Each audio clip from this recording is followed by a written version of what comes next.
Hello guys, आज हम लोग वन वर्ड सब्स्टिट्यूशन के कुछ क्वेश्चंस को सॉल्व करेंगे। यहाँ पर मैंने जितने भी क्वेश्चंस लिए हैं सब के सब इम्पोर्टेंट हैं। तो आप किसी भी प्रकार के एग्जाम की तैयारी कर रहे हैं उन सभी एग्जाम्स के लिए यह वीडियो फ्रूटफुल साबित होगा, ठीक है। और इन सारे क्वेश्चंस में जो ऑप्शंस मिल रहे हैं उसके बारे में भी हम डिस्कस करेंगे और उनसे रिलेटेड रूट वर्ड्स की हेल्प से भी हम क्वेश्चंस को डील करेंगे। पहला क्वेश्चन है a person who loves books, यानी कि एक व्यक्ति जो पुस्तकों से प्रेम करता है उसे हम क्या कहते हैं। तो आइए ऑप्शंस की ओर बढ़ते हैं। पहला ऑप्शन है बिब्लियोफाइल। बिब्लियो कहीं ना कहीं रिलेटेड है बुक्स से, ठीक है। अब फाइल मतलब होता है लव करने वाला, तो बुक्स से लव करने वाले को हम बिब्लियोफाइल कहते हैं, ठीक है। एक और ऑप्शन है बिब्लियो से जुड़ा हुआ, ये रहा बिब्लियोफोब। बिब्लियो मतलब हो गया बुक, फोब मतलब फोबिया, यानी कि बुक्स से डरने वाले को हम बिब्लियोफोब कहते हैं, जो कि बिब्लियोफाइल का क्या हो गया, एंटोनिम हो गया, ठीक है। बिब्लियोफाइल मतलब बुक से लव करने वाला, बिब्लियोफोब मतलब बुक से हेट करने वाला यानी कि डरने वाला, ठीक है। ऑप्शन नंबर बी है फिलेट लिस्ट। डाक टिकट कलेक्ट करने वाले या कि फिर स्टाम्प्स को कलेक्ट करने वाले को हम फिलेट लिस्ट कहते हैं। अगला ऑप्शन है फिलोमैथ। फिलो मतलब हो गया लव करने वाला, मैथ यानी कि नॉलेज या लर्निंग, यानी कि जो नॉलेज से लव करता है उसे हम फिलोमैथ कहते हैं, जिसे हिंदी में दार्शनिक कहा जाता है, ठीक है। तो पहला क्वेश्चन था अ पर्सन हु लव्स बुक्स, यानी कि एक व्यक्ति जो बुक से प्रेम करता है उसे बिब्लियोफाइल कहते हैं, ठीक है। यही इसका राइट आंसर हो जाएगा। बिब्लियोफोब जो बुक से डरता हो, फिलेट लिस्ट जो स्टाम्प्स को डाक टिकट को कलेक्ट करता है उसे फिलेट लिस्ट कहते हैं, और फिलोमैथ को हिंदी में दार्शनिक कहा जाता है, जो नॉलेज एवं लर्निंग से इंटरेस्टेड रखता है, ठीक है। सेकंड क्वेश्चन है a person who is afraid of Heights, यानी कि एक व्यक्ति जो हाइट्स से अफ्रेड होता हो यानी कि डरता हो, इसको हम क्या कहेंगे एक वर्ड में। तो एक्रो मतलब होता है हाइट, ठीक है। फोबिया मतलब डर, तो एक्रोफोबिया ही कहा जाता है हाइट से डरने वाले को, यही इसका राइट आंसर हो जाएगा। अगले ऑप्शंस की बात करें तो अगला ऑप्शन है एगोराफोबिया। एगोराफोबिया मतलब होता है, एगोरा मतलब कहीं ना कहीं सोशल से जुड़ा होता है, ठीक है। जो समाज में यानी कि भीड़ भाड़ वाले जगह से फोबिया करता हो यानी कि डरता हो, उसे हम एगोराफोबिया कहते हैं, ठीक है। तो एगोरा आपको याद रखना है, एगोरा मतलब हुआ भीड़ भाड़ वाला जगह, ठीक है। फोबिया यानी कि डर। अगला ऑप्शन है क्लस्ट्रोफोबिया। क्लस्ट्रो मतलब होता है बंद जगह, यानी कि जो संकरा जगह होता है, संकीर्ण जगह होता है, उसे हम क्लस्ट्रो कहते हैं, और उससे डरने वाले को हम क्लस्ट्रोफोबिया कहेंगे, ठीक है।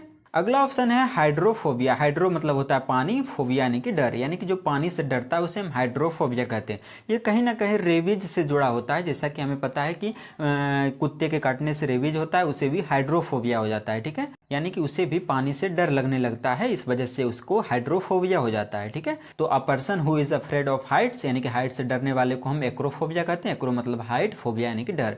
एगोराफोबिया मतलब जो सोशल जगह से यानी कि भीड़ भाड़ वाले जगह से डरता हो। क्लस्ट्रोफोबिया बंद जगह या संकीर्ण जगह से डरने वाले को हम क्लस्ट्रोफोबिया कहते हैं। हाइड्रोफोबिया हम पानी से डरने वाले को कहते हैं, ठीक है। चलिए थर्ड क्वेश्चन की ओर बढ़ते हैं। थर्ड क्वेश्चन है a person who is all knowing, यानी कि एक व्यक्ति जो सब कुछ जानता है उसे हम क्या कहते हैं। हिंदी में तो सर्वज्ञ कहते हैं, आइए इसे इंग्लिश में क्या कहते हैं इसको देखते हैं हम। पहला ऑप्शन है ओमनीपोटेंट। ओमनीपोटेंट मतलब क्या होता है, ओमनी मतलब होता है ऑल, ठीक है। ओमनी जहां जहां दिखे उसका मतलब होगा ऑल। पोटेंट मतलब होता है पोटेंशियल, यानी कि जिसके पास पोटेंशियल हो, शक्ति हो, यानी कि जिसके पास सभी प्रकार की शक्ति हो उसे हम ओमनीपोटेंट कहते हैं, यानी कि जो सर्वशक्तिमान हो उसे ओमनीपोटेंट कहा जाता है, ठीक है। अगला ऑप्शन है ओमनी प्रेजेंट। ओमनी मतलब हो गया ऑल, प्रेजेंट यानी कि जहां जो व्यक्ति हर जगह प्रेजेंट हो उसे हम ओमनी प्रेजेंट कहते हैं, जिसे हिंदी में सर्वव्यापी कहा जाता है, यानी कि हर जगह जो अवेलेबल रहे, ठीक है। अगला ऑप्शन है ओमनी साइंट। ओमनी मतलब हो गया ऑल यानी कि सब कुछ, साइंट यानी कि जानने वाला, नोइंग करने वाला, ठीक है। तो सब कुछ जानने वाले को हम ओमनी साइंट कहते हैं, यही इसका राइट आंसर हो जाएगा। अगला ऑप्शन है ओमनीवोरस। ओमनी मतलब हो गया सब कुछ, वोरस यानी कि खाने वाला, ईटिंग करने वाला, सब कुछ खाने वाला यानी कि सर्वाहारी को हम ओमनीवोरस कहते हैं, ठीक है। तो अ person who is all knowing यानी कि जो वह व्यक्ति जो सब कुछ जानता है उसे हम ओमनीसाइंट कहते हैं। ओमनी मतलब सब कुछ, साइंट यानी कि जानने वाला, ओमनीपोटेंट यानी कि जिसके पास सभी तरह के पोटेंशियल हो यानी कि शक्ति हो, सर्वशक्तिमान। ओमनी प्रेजेंट जो कि सब जगह अवेलेबल हो, सब जगह मौजूद हो, सर्वव्यापी हो। ओमनीसाइंट यानी सब कुछ जानने वाला, ओमनीवोरस यानी कि सब कुछ खाने वाला, ठीक है, सर्वाहारी। फोर्थ नंबर क्वेश्चन है a person who studies plants, यानी कि वह व्यक्ति जो प्लांट्स के बारे में स्टडी करता है उसे हम क्या कहते हैं। ये तो सिंपल क्वेश्चन है, उसे बोटनिस्ट कहते हैं, ठीक है। बोटनी वर्ड जो है ये प्लांट से जुड़ा हुआ है, IST लग गया, यानी कि इसके बारे में अध्ययन करने वाला, ठीक है, उसे हम बोटनिस्ट कहेंगे, यही इसका राइट आंसर हो जाएगा। पहला ऑप्शन है जियोलॉजिस्ट। जियोग्राफी के बारे में अध्ययन करने वाला, जो जियोग्राफी के बारे में अध्ययन करता है उसे हम जियोलॉजिस्ट कहते हैं। अगला ऑप्शन है जूलॉजिस्ट। जू मतलब हो गया एनिमल, लॉजिस्ट यानी कि अध्ययन करने वाला, जो एनिमल्स के बारे में अध्ययन करता है उसे हम जूलॉजिस्ट कहते हैं, ठीक है। अगला ऑप्शन है एंथ्रोपोलॉजिस्ट। एंथ्रोपो मतलब होता है ह्यूमन और लॉजिस्ट यानी कि अध्ययन करने वाला, यानी कि जो ह्यूमन के बारे में अध्ययन करता है, उसके कल्चर्स और उनके डेवलपमेंट के बारे में स्टडी करता है, उसे हम एंथ्रोपोलॉजिस्ट कहते हैं, ठीक है। तो यहाँ पर प्लांट्स के बारे में स्टडी करने वाले को हम क्या बोलेंगे, तो बॉटनिस्ट कहेंगे। क्यों? क्योंकि बॉटनी कहीं ना कहीं प्लांट से ही जुड़ा हुआ है, ठीक है। फिफ्थ नंबर क्वेश्चन है a person who is fond of collecting stamps, यानी कि स्टाम्प्स को जो कलेक्टिंग करता है वो उसका शौकीन होता है, उसको पसंद करता है, लव करता है, उसे हम क्या कहते हैं। तो पहला क्वेश्चन में ही मिला था क्या, फ्लैट लिस्ट। फ्लैट लिस्ट किसे कहते हैं, जो डाक संग्रह करता है, स्टाम्प्स को कलेक्ट करता है, उसे हम फ्लैट लिस्ट कहते हैं। यही इसका राइट आंसर हो जाएगा। चलिए देखते हैं कौन से ऑप्शन में है, तो ऑप्शन नंबर ए में है, यही इसका राइट आंसर है, ठीक है। अगला ऑप्शन है न्यूमिस्मेटिस्ट। न्यूमिस्मा मतलब ये होता है कहीं ना कहीं क्वाइन से जुड़ा हुआ, तो क्वाइन को जो कलेक्ट करता है उसे हम न्यूमिस्मेटिस्ट कहते हैं। तो आपको याद रखना है कि न्यूमिस्मा किससे जुड़ा हुआ है, तो क्वाइन से जुड़ा हुआ है, इसको कलेक्ट करने वाले को हम न्यूमिस्मेटिस्ट कहते हैं, ठीक है। अगला ऑप्शन है बिब्लियोफाइल। अगेन आ गया बिब्लियोफाइल। बिब्लियो मतलब बुक, फाइल यानी कि लव करने वाला, पुस्तक प्रेमी को हम बिब्लियोफाइल कहते हैं। अगला ऑप्शन है एंटोमोलॉजिस्ट। एंटो मतलब होता है कीट पतंग, ठीक है, जो कीट के बारे में, इंसेक्ट्स के बारे में अध्ययन करता है उसे हम एंटोमोलॉजिस्ट कहते हैं, जिसे कीट विज्ञानी कहा जाता है, ठीक है। तो आपको याद रखना है कि एंटोमो किससे जुड़ा हुआ है, तो ये इंसेक्ट से जुड़ा हुआ है, और लॉजिस्ट जुड़ गया यानी कि इसके बारे में, एंटोमो के बारे में यानी कि कीटों, इंसेक्ट्स के बारे में अध्ययन करने वाले को हम एंटोमोलॉजिस्ट कहते हैं, ठीक है। तो क्वेश्चन था कि जो स्टाम्प्स को कलेक्ट करता है उसे हम क्या कहते हैं, तो फिलेटलिस्ट कहते हैं, ठीक है। अगला क्वेश्चन है a place where fish are kept, यानी कि एक जगह जहां पर फिश यानी कि मछलियों को रखा जाता है उसे हम क्या कहते हैं, ठीक है। तो ये तो सिंपल क्वेश्चन है, उसे एक्वेरियम कहा जाता है, यही इसका राइट आंसर हो जाएगा। एक्वा मतलब होता है पानी। अगला ऑप्शन है एवियरी। एवियरी मतलब होता है पक्षियों के रखने के स्थान को हम एवियरी कहते हैं। एपियरी ये एपिस से बना हुआ है। एपिस मतलब होता है मधुमक्खी, यानी कि जहां पर मधुमक्खी पालन किया जाता है उसे हम एपियरी कहते हैं। अगला ऑप्शन है एर्बोरेटम। एर्बोरेटम मतलब होता है वृक्ष उद्यान, जहां पर पेड़ पौधों का अध्ययन के लिए उगाया जाता है उसे हम एर्बोरेटम कहते हैं, ठीक है। तो क्वेश्चन था कि फिश को कहाँ रखा जाता है, तो फिश को रखा जाता है एक्वेरियम में, ठीक है, ये इसका राइट आंसर हो जाएगा। अगला क्वेश्चन है a place where coins and medals are exhibited, यानी कि वह जगह जहां पर क्वाइंस यानी कि सिक्के और मेडल्स को एग्जिबिट किया जाता है, प्रदर्शन के लिए रखा जाता है, उसे हम क्या कहते हैं। पहला ऑप्शन है म्यूजियम। म्यूजियम में हिस्टोरिकल या कि फिर साइंटिफिक इंटरेस्ट से रिलेटेड चीजें रखी जाती हैं, जिसे हम म्यूजियम कहते हैं, ठीक है। अगला ऑप्शन है मिंट। मिंट मतलब होता है टकसाल, जहां पर सिक्के बनाए जाते हैं उसे हम टकसाल कहते हैं, जिसे इंग्लिश में मिंट कहा जाता है। अगला ऑप्शन है ट्रेजरी। ट्रेजरी मतलब होता है जहां पर ट्रेजर यानी कि खजाने को रखा जाता है, उसे हम ट्रेजरी कहते हैं। अगला ऑप्शन है न्यूमिस्मेटिक गैलरी। एक और क्वेश्चन में मिला था न्यूमिस्मेटिक कहाँ था, 5th नंबर में न्यूमिस्मेटिक बताया था, यानी कि न्यूमिस्मा किससे जुड़ा हुआ है, तो क्वाइन से जुड़ा हुआ है, और TIST यानी कि IST लग गया था, तो क्वाइंस को कलेक्ट करने वाले को हम क्या कहते थे, न्यूमिस्मेटिस्ट कहते थे। तो इसी से रिलेटेड यह आंसर भी है, इसका आंसर होगा न्यूमिस्मेटिक गैलरी, यानी कि जहां पर सिक्कों को रखा जाता है उस गैलरी को हम क्या कहते हैं, न्यूमिस्मेटिक गैलरी कहते हैं, ठीक है, जहां पर क्वाइंस को और मेडल्स को एग्जिबिट किया जाता है, ठीक है, ये इसका राइट आंसर हो जाएगा। 8th नंबर क्वेश्चन है a place where birds are kept, यानी कि वह जगह जहां पर बर्ड्स यानी कि पक्षियों को रखा जाता है उसे हम क्या कहते हैं इंग्लिश में, तो एक्वेरियम तो नहीं कहेंगे, एक्वेरियम मतलब मछलियों को रखने की जगह को हम कहते हैं एक्वेरियम।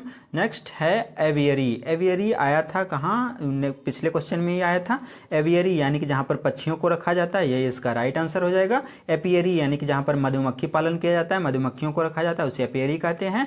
और नेक्स्ट है एर्बोरेटम। एर्बोरेटम किसे कहते हैं, जहाँ पर वृक्ष उद्यान, जहाँ पर पेड़ पौधों का स्टडी किया जाता है, डिस्प्ले यानी कि दिखाने के लिए उगाया जाता है, उसे हम एर्बोरेटम कहते हैं, ठीक है। तो ये भी इसका राइट आंसर नहीं होगा, इसका राइट आंसर क्या होगा, बर्ड्स के रखने के स्थान को हम क्या कहते हैं, तो उसे हम एवियरी कहते हैं, ठीक है।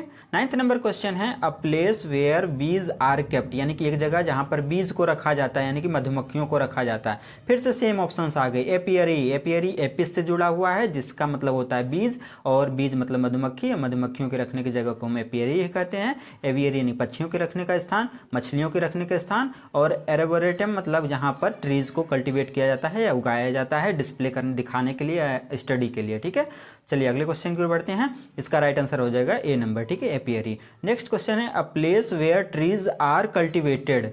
फिर से वही चीज आ गया, ट्रीज को क्या कहेंगे, एर्बोरेटम कहते हैं। एर्बोरिटम कौन से ऑप्शन में है? डी नंबर में है, डी नंबर ही इसका राइट आंसर हो जाएगा। पहला ऑप्शन है ऑर्चर्ड। ऑर्चर्ड मतलब होता है फलोद्यान, जहाँ पर फलों को उगाने के लिए पेड़ पौधे लगाए जाते हैं, वहाँ पर उसे हम क्या कहते हैं? तो ऑर्चर्ड कहते हैं, ठीक है। नेक्स्ट है बॉटनिकल गार्डन, यानी कि जहाँ पर बॉटनिक से रिलेटेड, यानी कि वैसा गार्डन जहाँ पर प्लांट्स को उगाया जाता है उसे हम बॉटनिकल गार्डन कहेंगे। नेक्स्ट है नर्सरी, यानी कि छोटे छोटे पौधे जहाँ पर उगाए जाते हैं और तैयार किए जाते हैं उसे हम नर्सरी कहते हैं। तो इसका राइट आंसर क्या होगा? जहाँ पर पेड़ को कल्टीवेट किया जाता है स्टडी के लिए उसे हम एर्बोरिटम कहते हैं। क्वेश्चन है to speak ill of someone, यानी कि किसी के बारे में इल बातें करना, यानी कि बुरी बातें करना, नाम खराब करना, उसकी छवि को खराब करना, उसे हम क्या कहते हैं? तो फेम जो है कहीं ना कहीं इज्जत से जुड़ा हुआ है, और डी लग गया यानी कि इज्जत को खराब करना, किसी को बदनाम करना, यही इसका राइट आंसर हो जाएगा। अगला ऑप्शन है इक्सटोल। इक्स मतलब होता है आउट, टोल मतलब होता है लिफ्ट अप, यानी कि किसी को लिफ्ट कर रहे हैं, यानी कि उठा रहे हैं, यानी कि प्रशंसा कर रहे हैं, तो ये इसका राइट आंसर हो नहीं सकता है। ईयू मतलब होता है गुड, और ल्यूजोज मतलब होता है बातें या वर्ड्स, शब्द, स्पीच, तो अच्छी बातें करना यानी कि स्तुति करना, प्रशंसा करना, ये भी इसका राइट आंसर नहीं होगा। ग्लोरीफाई, ग्लोरीफाई करना मतलब भी होता है महिमा मंडन करना, यानी कि किसी का बहुत ज़्यादा प्रशंसा करना, ग्लोरीफाई करना करते हैं उसे हम, ठीक है। तो किसी के बारे में इल बातें करना यानी कि बुरी बातें करना, उसकी इज्जत को खराब करना, डिफेम करना, यही इसका राइट आंसर हो जाएगा। अगला क्वेश्चन है a person who is difficult to please, यानी कि एक व्यक्ति जिसको प्लीज कर पाना, प्रसन्न कर पाना डिफिकल्ट हो, मुश्किल हो, उसे हम क्या कहते हैं? तो यानी कि हिंदी में इसे हम कह सकते हैं जो बहुत ज़्यादा नखरे करता हो, ठीक है। इंग्लिश में उसे कहा जाता है फेस्टिडियस, ठीक है, यही इसका राइट आंसर हो जाएगा। तो आपको याद रखना है जिसको प्लीज कर पाना, हैप्पी कर पाना डिफिकल्ट हो, उसे इंग्लिश में कहा जाता है फेस्टिडियस। ऑप्शन नंबर बी है ग्रेगेरियस। ग्रेगेरियस मतलब होता है वह व्यक्ति जो मिलनसार हो, यानी कि एक दूसरे के साथ रहना पसंद करता हो, उसे हम ग्रेगेरियस कहेंगे, ठीक है। नेक्स्ट ऑप्शन है इम्पेटियस। इम्पेटियस मतलब होता है उतावला, यानी कि बिना सोचे समझे कोई काम जल्दी से करने वाले को हम इम्पेटियस कहते हैं, ठीक है। नेक्स्ट वर्ड है इंडोलेंट। इंडोलेंट मतलब होता है आलसी व्यक्ति, ठीक है। तो यहाँ पर इसका राइट आंसर हो जाएगा फेस्टिडियस, जो कि ऑप्शन नंबर ए में है, ठीक है। नेक्स्ट क्वेश्चन है a government by the few, यानी कि कुछ लोगों का गवर्नमेंट, उसे हम क्या कहेंगे? तो मोनार्की। जहाँ वर्ड में आर्की वर्ड जुड़ जाता है तो उसका मतलब निकलता है रूल्ड बाय, यानी कि शासन से वो रिलेटेड रहता है, ठीक है। तो मोनार्की बनता है मोनो प्लस आर्की। मोनो मतलब होता है एक, यानी कि जहाँ पर एक व्यक्ति शासन करता है उसे मोनार्की कहेंगे। जैसे कि पहले राजा महाराजाओं का समय में एक व्यक्ति यानी कि एक किंग या क्वीन जो है शासन करते थे, उस समय का सीजन को हम क्या कहेंगे? मोनार्की कहेंगे, ठीक है। नेक्स्ट है डेमोक्रेसी। डेमोक्रेसी किसे कहते हैं? लोकतंत्र, जिसमें जनता जो है एक पर्सन को चुन लेता है गवर्नमेंट के रूप में, ठीक है, तो वही उसका शासन करता है, जिसमें जनता मेन होता है, उसे डेमोक्रेसी कहते हैं, जिसे हिंदी में लोकतंत्र कहा जाता है। नेक्स्ट है ओलिगार्की। ओलिग मतलब होता है फ्यू, ठीक है, कुछ लोगों का, आर्की यानी कि शासन, इसी यही इसका राइट आंसर हो जाएगा। नेक्स्ट है एरिस्टोक्रेसी। एरिस्टो मतलब होता है बेस्ट या हाई क्लास के लोग जब शासन करते हैं तो उसे हम एरिस्टोक्रेसी कहते हैं, ठीक है। तो यहाँ पर कुछ लोग जब रूल करते हैं तो उनका गवर्नमेंट को हम कहते हैं ओलिगार्की, ठीक है, यही इसका राइट आंसर हो जाएगा। चलिए अगले क्वेश्चन की ओर बढ़ते हैं। A government by the many, यानी कि कई लोगों का गवर्नमेंट, उसे हम क्या कहते हैं? तो सिंपल है, डेमोक्रेसी कहते हैं, लोकतंत्र कहते हैं, यही इसका राइट आंसर हो जाएगा। और अदर ऑप्शंस को तो हम देख ही चुके हैं। चलिए अगले क्वेश्चन की ओर बढ़ते हैं। A government by one person, यानी कि एक पर्सन का गवर्नमेंट, वही बताया था मोनो प्लस आर्की। मोनो मतलब सिंगल, आर्की मतलब शासन, तो यही इसका राइट आंसर होगा, जो कि ऑप्शन नंबर बी में है, ठीक है। मोनो आर्की, मोनो मतलब सिंगल या वन, आर्की मतलब शासन, ठीक है।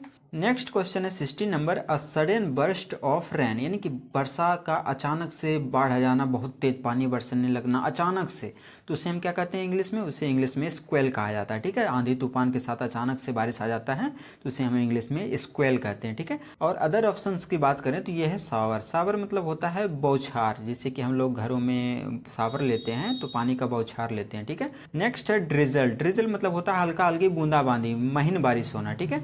और अगला वर्ड है डाउनपोर। डाउनपोर मतलब होता है मूसलाधार बारिश होना, लगातार बारिश होना, उसे हम डाउनपोर कहते हैं, जिसे हम कैट्स एंड डॉग्स रेनिंग भी कह सकते हैं, ठीक है। तो यहाँ पर सडन अचानक से पानी आ जाना, बहुत तेज पानी बरसने लगने को हम क्या कहते हैं? स्क्वेल कहते हैं। आंधी तूफान के साथ जब अचानक से बारिश शुरू हो जाता है तो उसे इंग्लिश में स्क्वेल कहा जाता है। अगला क्वेश्चन है a person who lives alone, यानी कि एक व्यक्ति जो अकेला रहता हो स्पिरिचुअल रीजन्स के वजह से, धार्मिक रीजन्स के वजह से, तो उसे हम क्या कहते हैं? तो उसे हेरमिट कहते हैं। हेरमिट मतलब होता है साधु संत लोग जो अकेला रहते हैं, ठीक है, स्पिरिचुअल रीजन्स के वजह से अकेला रहना पसंद करते हैं, उसे हम हेरमिट कहते हैं, ठीक है। लोन वुल्फ मतलब होता है अकेला काम करने वाला। अगला वर्ड है misanthrope, miso plus anthrope. Miso मतलब होता है हेट करना, एंथ्रोप मतलब मानव यानी कि व्यक्ति से, जो ह्यूमन से हेट करता है उसे हम मिसएंथ्रोप कहते हैं, ठीक है। नेक्स्ट वर्ड है रिक्लूज। रिक्लूज मतलब होता है बैरागी या सन्यासी लोग, तो इसका बी और डी दोनों राइट आंसर हो सकता है, ठीक है। दोनों का एक ही सेंस है, जो स्पिरिचुअल रीजन्स की वजह से बैरागी लोग भी रहते हैं और हर्मिट यानी साधु संत लोग भी रहते हैं। बी और डी दोनों राइट आंसर इसका। अगला क्वेश्चन है a person who Yeats to little, यानी कि एक व्यक्ति जो बहुत कम खाता है उसे क्या कहते हैं वन वर्ड में। तो पहला ऑप्शन है बुलिमिक। बुलिमिक मतलब होता है बहुत ज्यादा खाने वाला, ठीक है, तो ये इसका राइट आंसर तो हो नहीं सकता है। नेक्स्ट वर्ड है एनोरेक्सिक। एनोरेक्सिक मतलब होता है बहुत कम खाने वाला, यही इसका राइट आंसर हो जाएगा, एनोरेक्सिक। नेक्स्ट वर्ड है ग्लूटोन। ग्लूटोन मतलब होता है अति भोगी, यानी कि बहुत ज्यादा जो भोजन करता हो लालच से, उसे हम ग्लूटोन कहेंगे, ठीक है। नेक्स्ट वर्ड है गोरमेंट। गोरमेंट मतलब भी होता है जो भोजन को बहुत ज्यादा शौक रखता हो, खाता हो और तरह तरह का भोजन, उसे हम गोरमेंट कहेंगे, ठीक है। तो इसका राइट आंसर होगा एनोरेक्सिक, जो कि इसका मतलब होता है बहुत कम खाने वाला। अगला क्वेश्चन है a government ruled by the rich, यानी कि ऐसा शासन जहां पर केवल अमीर लोग शासन करते हैं, कुछ लोग शासन करते हैं, उसे हम क्या कहते हैं, तो उसे हम प्लूटोक्रेसी कहते हैं, ठीक है। प्लूटोक्रेसी में सिर्फ अमीर लोग ही शासन करते हैं, ठीक है। नेक्स्ट वर्ड है ओलिगार्की। ओलिगार्की मतलब क्या होता है, जहां पर पावर कुछ लोगों के हाथों में, स्मॉल ग्रुप ऑफ पीपल के हाथों में हो, तो उसे हम ओलिगार्की कहेंगे।